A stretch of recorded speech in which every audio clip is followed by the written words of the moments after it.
para Buddha di 10 penjuru di 3 masa, Amitabha Buddha yang terutama, menolong almarhum lahir di tanah suci pada tingkat 9 dengan kebajikan yang luar biasa.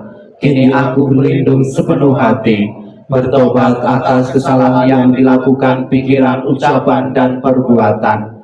Setia pada kebajikan yang terkumpul, dengan tulus kulimpahkan jasanya. Semoga bersama umat sedharma selalu mendapat berkah mulia, menjelang meninggal alam surga Sukawati dengan jelas nampak di mata, bersemangat saat melihat dan mendengar, bersama-sama lahir di surga Sukawati, bertemu Buddha dapat hentikan samsara, seperti Buddha menolong semuanya, memutuskan semua kilesa, derita, loba, dosa, moha, dengan belajar dhamma yang tiada tara, bertekad menolong semua makhluk, dan bertekad mencapai Buddha marga. Alam semesta ada batasnya, namun tekadku tak ada taranya. Semua makhluk berjiwa maupun tidak, bersama-sama sempurnakan semua kebijaksanaan. Para Buddha di 10 penjuru di 3 masa, semua bodhisattva mahasatwa, semua bodhisattva mahasatwa, maha prasnya paramita. 68 titik-titik kita isi dengan nama almarhum. Semua jasa pahala kami dari pembacaan sutra suci ini dilimpahkan untuk almarhum Bapak Sudiantoro. Semoga dengan bantuan kekuatan welas asih Triratna dapat mengurangi, menghilangkan perilaku tidak baik 3 kilesa almarhum, bebas dari penderitaan tumiba lahir di alam samsara, terlahir di tanah suci surga Sukawati di sebelah barat, lahir dari bunga teratai tambalan tubuh yang agung, bertemu dengan Buddha, mendapat ajaran mulia, mencapai kesempurnaan. 55 dan 56. Nanti keluarga untuk mengikuti di belakang kami dengan memutari peti jenazah sebanyak 3 kali sebagai bentuk penghormatan yang terakhir bagi beliau. Silakan berdiri semua. 55 dan 56. Nanti saat berputar tangannya di depan dada beranjali membentuk bunga teratai sebagai bentuk penghormatan kepada beliau. Yang ketiga kalinya menghormati rumah-rumahan nanti yang akan dikirim sebagai simbol untuk beliau untuk menempati tempat yang layak di alam surga. 5556. Amitabha Sankhe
Sebelum mengakhiri rangkaian pembawaan doa ini, marilah dalam sikap hening, sikap merenung, terutama putra beliau atau keluarga yang ditinggalkan akan diingatkan kembali tentang pengorbanan orang tua, tentang kasih sayang seorang ayah, seorang bapak, seorang papa yang pernah diberikan untuk anaknya. dengan selalu mengenang jasa dan pengorbanan dari orang tua kita, sekalipun saat ini telah tiada. Semoga dalam benak keluarga yang ditinggalkan putranya akan selalu terpatri ingatan pengorbanan dan kasih sayang orang tua itu, dan bertekad ingin membalas kebaikan orang tua itu dengan selalu menjaga kerukunan, keharmonisan, dan menjaga nama baik keluarga. Sikap hening, sikap merenung dimulai. Inilah yang disabdakan oleh Sang Buddha tentang pengorbanan dan kasih sayang orang tua untuk anaknya. Kematian dari orang yang dicintai sukar terlukiskan penderitaannya, tetapi berpisah dari yang dikasih juga sangat menyakitkan. Bila anak berjalan jauh, orang tua merasa khawatir di kampungnya. Dari pagi hingga malam, hatinya selalu bersama anaknya, dan air mata berderai jatuh dari matanya, seperti monyet menangis diam-diam. Demikian dalam cinta orang tua pada anaknya, sedikit demi sedikit hatinya hancur. Alangkah besarnya kebaikan orang tua dan gejolak emosinya. Kebaikannya mendalam dan sukar membalasnya. Dengan rela mereka menderita untuk kepentingan anaknya. Bila anak bekerja berat, orang tua pun merasa tidak senang. Bila mereka mendengar bahwa dia berjalan jauh, mereka khawatir bahwa pada waktu malam sang anak berbaring kedinginan. Bahkan kesakitan sebentar yang diterita putra dan putrinya akan menyebabkan orang tua lama bersusah hati. Kebaikan orang tua besar dan penting. Perhatian yang lemah lembut tidak pernah berhenti. Dari saat mereka bangun tiap pagi, pikiran mereka adalah pada anaknya. Apakah anak-anak dekat atau jauh, orang tua selalu memikirkan mereka.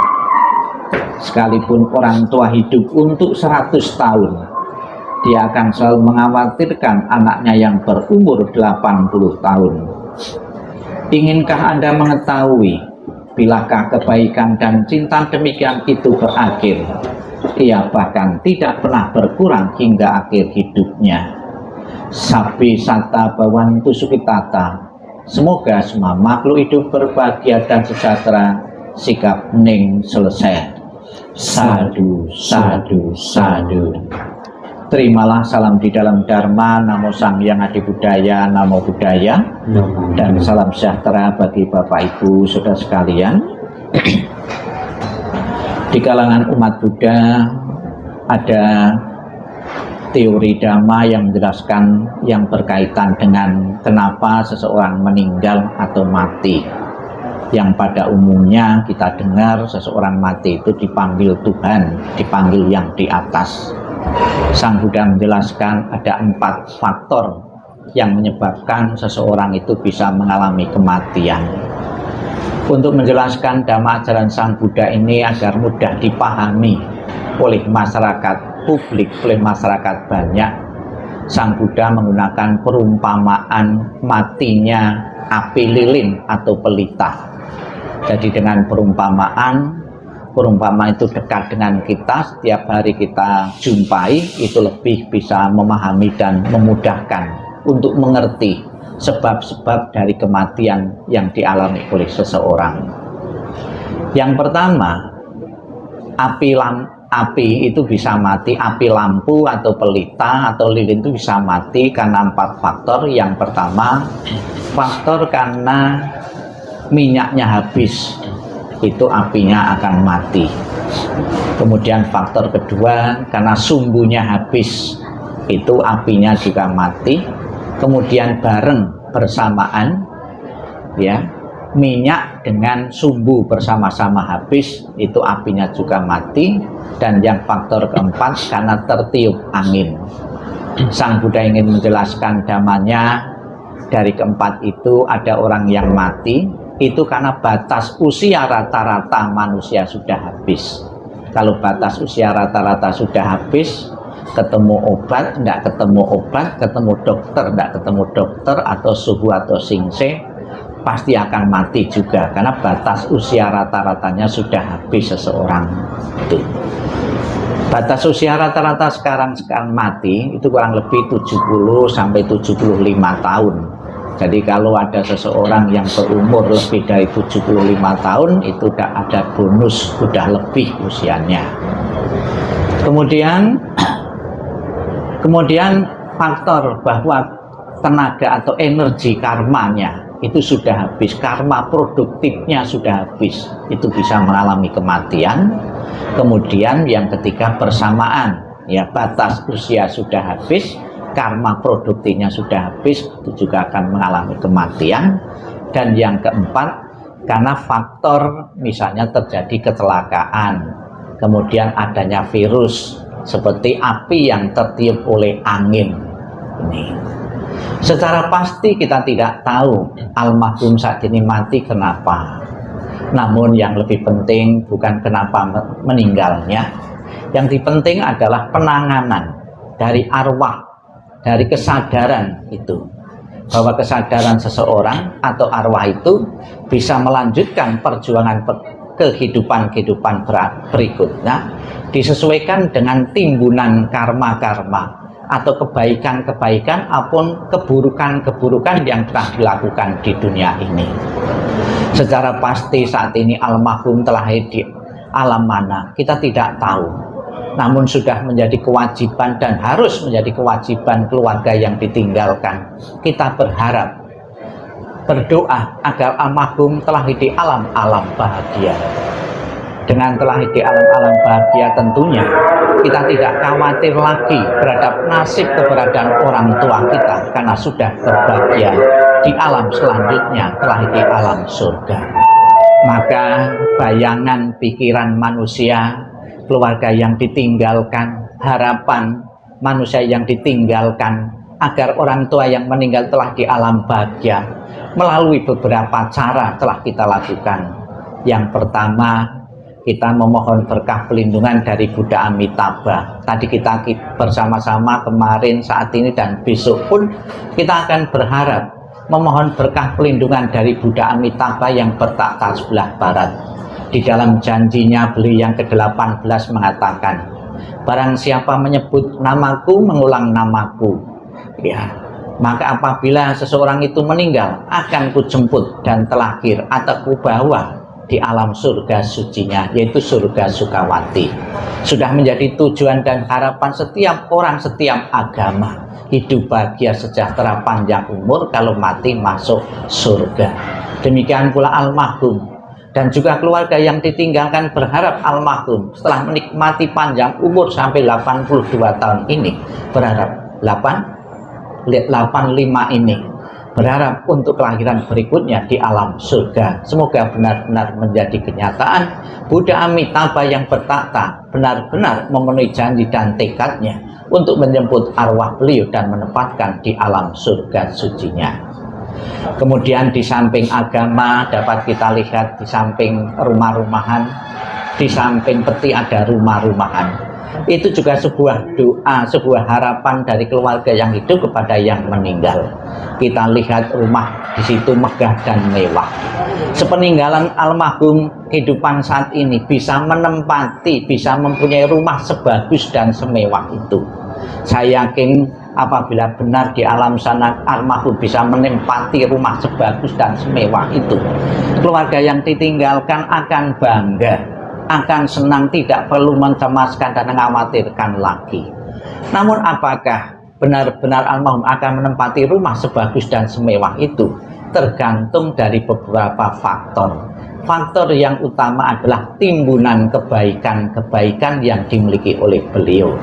Diceritakan ada seseorang yang bernama Bhikkhu Moggallana mempunyai kemampuan bisa pergi ke alam surga. Di alam surga dia mendapati, melihat rumah megah dan mewah namun belum berpenghuni.